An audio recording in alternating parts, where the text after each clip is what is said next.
अस्सलामुअलैकुम। तो चलिए आज हम बनाते हैं बढ़िया सी मटन सीख कबाब। बहुत ही लजीज सॉफ्ट और जूसी बनती है घर पर। चलिए बनाते हैं, लेकिन उससे पहले इस वीडियो को लाइक कर दीजिए।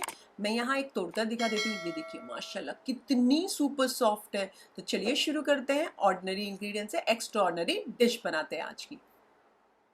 वैसे मैंने लहसन को ना चॉपर के अंदर चॉप कर लिया। इसके लिए आपको गार्लिक नीचे दिख रहा है, यानी कि लहसन। तो उसी के अंदर मैं डाल देती हूँ आधा किलो मटन, बिना चर्बी वाला। मेक श्योर चर्बी बिल्कुल भी ना हो, अगर हो तो आप ट्रिम कर लीजिएगा। 2-3 पानी से धो के छन्नी के ऊपर 1-1.5 घंटा रहने दीजिए, कंप्लीटली नितर जाए। तो उसके बाद आप देख सकते हैं मैं टिश्यू से इसे पोंछ रही हूँ। बढ़िया से इसे कंप्लीटली ड्राई कर ले और फिर इस ब्लेंडर के अंदर डाल दीजिए। एक मीडियम साइज की प्याज बारीक काट कर डाल दीजिए। अगर बहुत ज्यादा बारीक आप ब्लेंडर में चॉप कर रहे हो उसे, तो थोड़ा सा निचोड़ कर डालिएगा। 3-4 हरी मिर्ची अपने हिसाब से डाल दीजिए। और थोड़ी सी कोतमीर यानी कि हरा धनिया थोड़ी डंडी के साथ मैंने डाला है। एक छोटा चाय का चम्मच नमक या स्वाद अनुसार डालिएगा।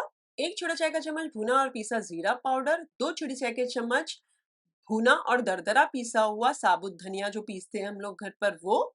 और इसी के साथ साथ आधा छोटा चाय का चम्मच काली मिर्चों का पाउडर, आधा छोटा चाय का चम्मच गरम मसाले का पाउडर, आधा छोटा चाय का चम्मच काश्मीरी लाल मिर्च पाउडर, 1 टेबलस्पून नींबू का रस, एक छोटा चाय का चम्मच अदरक लहसुन का पेस्ट, और 1 टेबलस्पून या फिर आप आधा टेबलस्पून भी डाल सकते हैं बारीक कटा हुआ लहसुन। 1 टेबलस्पून भरकर असली घी या फिर मक्खन या तेल डाल दीजिए, क्योंकि चर्बी बिल्कुल भी नहीं है इसमें तो।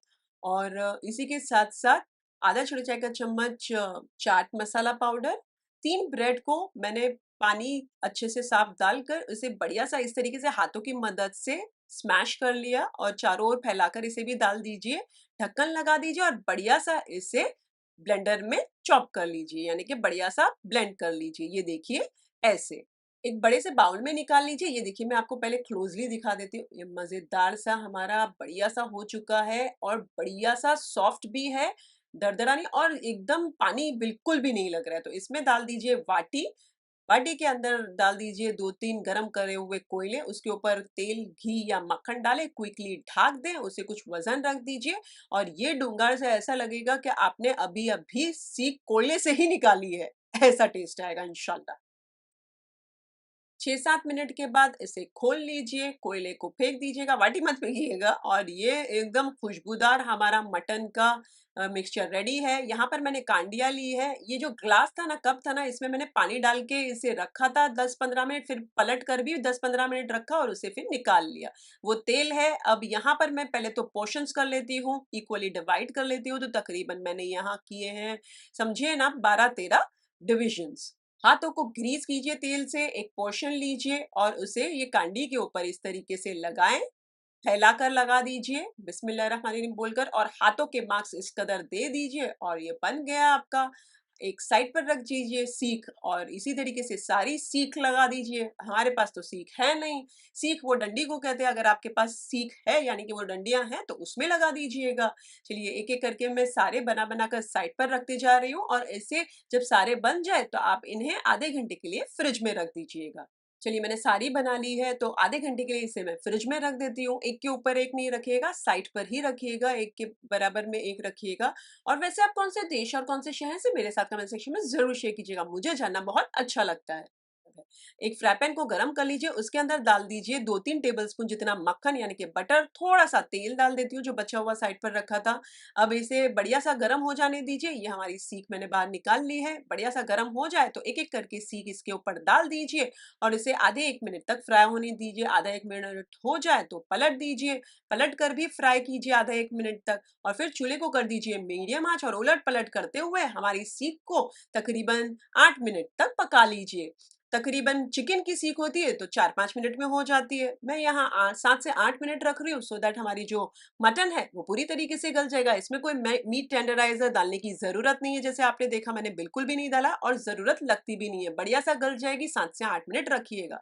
जब लास्ट के 2-3 मिनट हो और बढ़िया सा ऊपर से आप देखिए कि चार्ड इफेक्ट आ गया और बढ़िया सा कलर चेंज हो गई हमारी सीख की, तो लास्ट के 2-3 मिनट आप है ना स्लो से मीडियम आंच के दरमियान में रख सकते हैं, सो दैट ज्यादा जल ना जाए ना, क्योंकि ज्यादा देर है ना 8 मिनट तो। पीछे की जो सीखें हैं वो मैं आगे ला के रख रही हूँ क्योंकि बड़ा सा तवा है इसी के लिए। आप भी चाहें तो वैसा कर सकते हैं। बढ़िया सा 8 मिनट हो जाए तो इन्हें निकाल लीजिए एक-एक करके। सबसे पहले तो प्लेट के ऊपर ये क्रंची और क्रिस्पी प्याज, कोतमीर और पुदीने के साथ इस तरीके से नीचे बिछा दीजिए पहले।